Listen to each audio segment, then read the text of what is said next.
আপনারা কখনো লাশ গোসল করাইছেন? মানুষ যখন মারা যায় তখন তাকে দাফন করার আগে বেশ কিছু কাজ করতে হয়, অনেকগুলো নিয়ম আছে। তার মধ্যে একটা কাজ হলো মৃতদেহকে গোসল করানো, এবং এই গোসল করানোর কিছু নির্দিষ্ট নিয়ম আছে। যেমন মনে করেন লাশকে বসাতে হয়, পাশ ফিরাতে হয়, তারপর লাশের পেটে চাপ দিতে হয় আস্তে আস্তে, যাতে করে তার দেহের ভেতরে যে ময়লা আবর্জনা আছে সেটা যেন বের হয়ে যায়। যে ময়লা আবর্জনা আমাদের সবার দেহের মধ্যেই আছে। এবং যারা অনেক লাশ গোসল করাইছে তাদের সাথে কথা বললে আপনি অনেক কথা শুনবেন। যেমন ধরেন, অনেক মানুষ মারা যায় পেটের অসুখ নিয়ে, অনেক মানুষ মারা যায় লিভারের সমস্যা থাকে, পাকস্থলীর সমস্যা থাকে, ক্যান্সারের সমস্যা থাকে। এরকম মানুষকে যখন গোসল করানো হয়, যখন পেটে চাপ দেওয়া হয়, তখন শুধু আবর্জনা বের হয় না, পুজ বের হয়, রক্ত বের হয়। অনেক সময় শরীরের ভেতরে যে অঙ্গ ছিল লিভার, এটা গলে বের হয়ে আসে।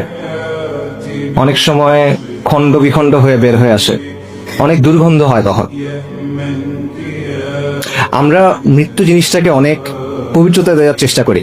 বিশেষ করে মৃত মানুষকে, আসলে মৃত্যু না, মৃত মানুষকে আমরা সম্মানিত করার চেষ্টা করি, তার উপর একটা পবিত্রতা দেওয়ার চেষ্টা করি। বিশেষ করে সেই মানুষটা যদি বিখ্যাত কোনো মানুষ হয়, নামি দামি কোনো মানুষ হয়, ক্ষমতাবান কোনো মানুষ হয়, কোনো নেতা হয়, তখন আমরা এটাকে অনেক সম্মানজনক কিছু একটা হিসেবে দেখানোর চেষ্টা করি। কিন্তু আপনি যদি ওই মানুষটাকে যখন গোসল করানো হচ্ছিল তখন দেখতেন, তখন আপনার কাছে মনে হবে না যে এই বিষয়টা সম্মানজনক, আপনার তখন করুণা হবে তার জন্য।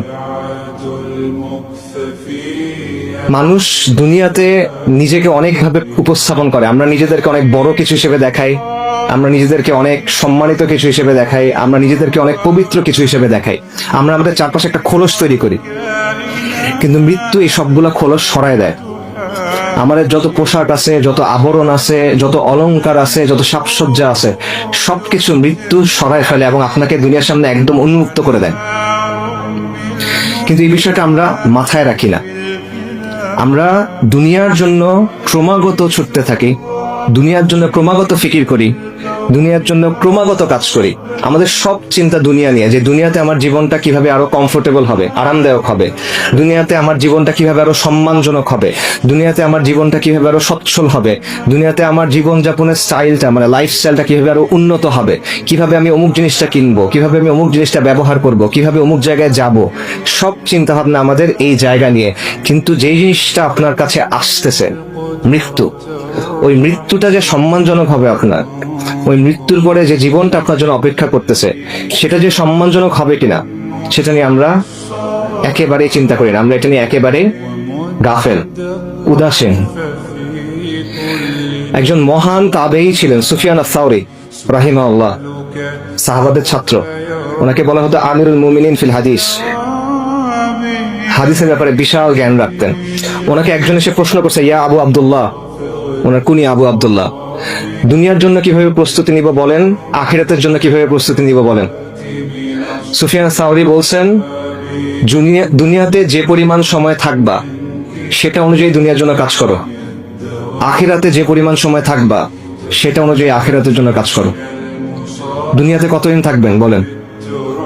80 বছর সর্বোচ্চ, 100 বছর, 120 বছর সর্বোচ্চ, নাকি? আখিরাতে কতদিন থাকবেন? 1000 বছর, 10,000 বছর, 1,00,000 বছর, চিরন্তন, চিরস্থায়ী, খালিদিনা ফিহা আবাদা। দুনিয়ার জীবন হলো ক্ষণস্থায়ী, আখিরাতের জীবন হলো চিরস্থায়ী। কিন্তু আমরা আখিরাতের জীবনটা নিয়ে চিন্তা করি না। আল্লাহ সুবহানাহু ওয়া তাআলা কোরআনে বলছেন, কুল্লু নাফসিন যায়িকাতুল মাউত, নিশ্চয়ই প্রত্যেক জীবকে মৃত্যুর স্বাদ আস্বাদন করতে হবে। ওয়া ইন্নামা তুওয়াফুনা উজুরাকুম ইয়াউমাল কিয়ামা, এবং কিয়ামতের দিন তোমাদেরকে তোমাদের যে প্রতিফল, যে কর্মফল, সেটা পরিপূর্ণভাবে বুঝিয়ে দেওয়া হবে। ফামান যুহজিহা আনিন নারি ওয়া উদখিলাল জান্নাতা ফাকাদ ফাজ, যাকে আগুন থেকে রক্ষা করা হবে এবং জান্নাতে প্রবেশ করানো হবে, সে হলো সফল।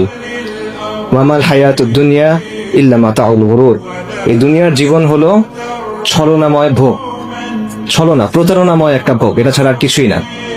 সূরা আলে ইমরানের আয়াত। এই একটা আয়াতে আল্লাহ আযজা ওয়া জাল আমাদের এই দুনিয়ার সব বাস্তবতা, সব মৌলিক প্রশ্নের উত্তর দিয়ে দিয়েছেন। যে বিষয় নিয়ে আমাদের এত পেরেশানি, যে বিষয় নিয়ে আমাদের এত ছোটাছুটি, যে বিষয় নিয়ে আমাদের এত চিন্তা, এত কষ্ট, সবকিছুর আসল মূল্যটা কত, এই সবকিছুর পরে কি অপেক্ষা করতেছে, দুনিয়ার সফলতা কি, ব্যর্থতা কি, এরপরে আমাদের জন্য কি অপেক্ষা করতেছে। এবং এর পরের আয়াতে আল্লাহ সুবহানাহু ওয়া তাআলা বলতেছেন, লাতুবলাউন্না ফি আমওয়ালিকুম ওয়া আনফুসিকুম, নিশ্চয়ই তোমাদেরকে তোমাদের জান এবং মালের ব্যাপারে পরীক্ষা করা হবে। দেখেন, আমাদের জীবনের মধ্যে নিশ্চিত জিনিসপত্র কিছু নাই, সবকিছু অনিশ্চিত। যে বিষয়গুলো নিয়ে আপনি সকাল থেকে ঘুমানোর আগ পর্যন্ত চিন্তা করেন, ইভেন ঘুমানোর সময় যেগুলো নিয়ে স্বপ্ন দেখেন, কোনোটার মধ্যে কোনো নিশ্চয়তা নাই। আমাদের উপার্জন, আমাদের পড়াশোনার রেজাল্ট, পরিবারে কি হবে, বাচ্চার কি হবে, সন্তানের কি হবে, স্ত্রীর কি হবে, পিতামাতার কি হবে, দুনিয়াবি যত চিন্তা আছে, যা কিছু নিয়ে আমরা চিন্তা করতেছি, কোনোটার মধ্যে কোনো নিশ্চয়তা নাই, নিশ্চিতভাবে জানার সুযোগ নাই। একটা মাত্র জিনিস নিশ্চিত, সেটা হলো মৃত্যু। কিন্তু এই মৃত্যু নিয়ে আমরা চিন্তা করি না। এই জিনিসটা আপনি কিভাবে ব্যাখ্যা করবেন? একটা জায়গা যেখানে আপনি চিরস্থায়ীভাবে থাকবেন, যে জিনিসটা নিশ্চিত, সেটা নিয়ে আপনি চিন্তা করতেছেন না। আমিরুল মুমিনিন আলী ইবনে আবু তালিব রাদিয়াল্লাহু আনহু, ওনার একটা উক্তি আছে, সেখান থেকে একটা ব্যাখ্যা পাওয়া যায়। উনি বলছেন যে মানুষ ঘুমন্ত, মৃত্যুতে সে জেগে ওঠে। মানুষের এই জীবনটা আসলে একটা ঘোরের মতো, একটা ঘুমের মতো। যখন সে মারা যাবে, যখন আখিরাতের জীবন শুরু হচ্ছে, তখন সে জেগে ওঠে। এটা ভাবে চিন্তা করেন, আমরা যখন স্বপ্ন দেখি, স্বপ্নের মধ্যে তো অনেক কিছু হয়। স্বপ্নের মধ্যে যখন মানুষ কোনো বিপদ দেখে সে ভয় পায়, স্বপ্নের মধ্যে যখন ভালো কিছু হয় তখন সে খুশি হয়, এবং স্বপ্নের মধ্যে মনে হয় কত ঘটনা ঘটতেছে অনেক সময় নিয়ে। কিন্তু যখন আপনি ঘুম থেকে উঠেন, তখন দেখবেন স্বপ্নের কথা মনে থাকে না, আচ্ছা আচ্ছা অল্প কিছু মনে থাকে, এবং মনে হয় এটা তো অল্প একটা সময় ছিল। তো এই দুনিয়ার জীবনটা এরকম, আপনি ঘুমায় আছেন, মৃত্যুর পর আপনি উঠবেন। যেটাকে আজকে আমার কাছে সবচেয়ে গুরুত্বপূর্ণ মনে হচ্ছে, কবরের জীবনের সময় মনে হবে যেটা কিছু ছিল না। বিচারের দিবসে বিচার শুরু হওয়ার আগে আপনার কাছে মনে হবে এটা কিছু ছিল না। বিচার শুরু হয় নাই এখনো, জান্নাত জাহান্নামের জীবন এখনো শুরু হয় নাই। জাস্ট ইয়াউমুল কিয়ামাতে বিচার শুরু হওয়ার আগের যে সময়টা, ওই সময়টাতে আপনার কাছে মনে হবে যে দুনিয়ার জীবন এটাতে একটা মুহূর্ত ছিল শুধু। কিন্তু এখন আমরা সবকিছু ভুলে এই জিনিসটা নিয়ে চিন্তা করতেছি শুধু। মৃত্যু সুনিশ্চিত ভাবে আপনার দিকে আসতেছে।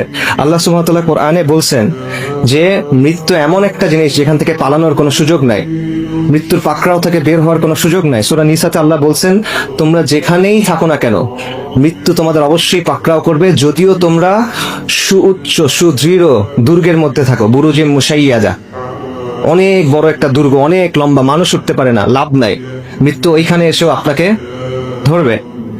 এবং এই কারণে বারবার মৃত্যু সম্পর্কে আল্লাহ আযজা ওয়া জাল আমাদের কোরআনে সতর্ক করে দিয়েছেন, বারবার মনে করা দিয়েছেন যে তোমরা মৃত্যু নিয়ে চিন্তা করো, মৃত্যু আসতেছে। বারবার তিনি আখিরাতের কথা বলছেন যে এটা তোমার আসল জীবন, এটার জন্য তুমি প্রস্তুতি নাও, তোমার জন্য একটা পরীক্ষা আসতেছে। আল্লাযী খালাকাল মাউতা ওয়াল হায়াতা লিয়াবলুয়াকুম আইয়ুকুম আহসানু আমালা। আল্লাহ মৃত্যু এবং জীবনকে সৃষ্টি করছেন, আল্লাহ যাচাই করে দেখবেন এই জন্য যে কে আমলে উত্তম। এটা একটা পরীক্ষা, একটা পরীক্ষার মধ্যে আপনি আছেন, কিন্তু আপনি মনে করতেছেন আপনি এটাই আপনার জীবন। আমরা মনে করতেছি, আমরা জানি এটা পরীক্ষা, কিন্তু আমাদের কাজের মধ্যে এটার কোনো প্রভাব নাই। এই জন্য আল্লাহ বারবার মৃত্যুর কথা আমাদের বলছেন। কিন্তু আমাদের সময়ের একটা ফিতনা হলো, বা একটা বাস্তবতা হলো, আমরা মৃত্যু নিয়ে চিন্তা করি না, আমরা মৃত্যু নিয়ে কথা বলা পছন্দ করি না। মৃত্যু নিয়ে যখন কেউ কথা বলে, এটা আমাদের কাছে পছন্দ হয় না। অথচ নবী সাল্লাল্লাহু আলাইহি ওয়াসাল্লামের কথা চিন্তা করেন, তিনি যখন কোনো বিয়ের অনুষ্ঠানে গেছেন, নিকার অনুষ্ঠানে, সেখানে তুমি বলতেছেন, ইয়া আইয়ুহাল্লাযীনা আমানুত্তাকুল্লাহা হাক্কা তুকাতিহি ওয়া লা তামুতুন্না ইল্লা ওয়া আনতুম মুসলিমুন। সেখানেও তিনি এই আয়াত পড়তেছেন যে তোমরা মুসলিম না হয়ে মৃত্যুবরণ করো না। একটা নিকার অনুষ্ঠান, যেটা হলো একটা আনন্দের জিনিস, আনন্দের জিনিসটা বিয়ে হয়েছে, আপনাদের জন্য তো অনেক অপেক্ষা করে আছেন, রাইট? আনন্দের জিনিস, একটা নতুন পরিবার শুরু হচ্ছে, সেই পরিবার থেকে নতুন মানুষ আসবে, সেইখানেও এসে নবী সাল্লাল্লাহু আলাইহি ওয়াসাল্লাম মৃত্যুর কথা স্মরণ করা দিচ্ছেন। নবী সাল্লাল্লাহু আলাইহি ওয়াসাল্লাম বলেছেন, আকসিরু যিকরা হাদিমিল লাযযাত, যে বেশি বেশি করে তোমরা ওই জিনিসকে স্মরণ করো যেটা সুখ বিনাশী, যেটা সবকিছুর সুখ নষ্ট করে দেয়, যেটা সবকিছুর স্বাদ নষ্ট করে দেয়। সেই জিনিসটা কি? সেই মৃত্যু। কেন এটা বারবার বলা হচ্ছে? কারণ এভাবে আপনি আখিরাতের জন্য নিজেকে প্রস্তুত করবেন, নইলে পারবেন না। যখন মৃত্যুকে কথা চিন্তা করবেন, যখন আখিরাতটা আপনার কাছে বড় মনে হবে, তখন আপনি আমলের দিকে যেতে পারবেন, তখন আপনি গুনাহ থেকে সরে আসতে পারবেন, তখন আপনি দুনিয়ার যে প্রতারণা এখান থেকে দূরে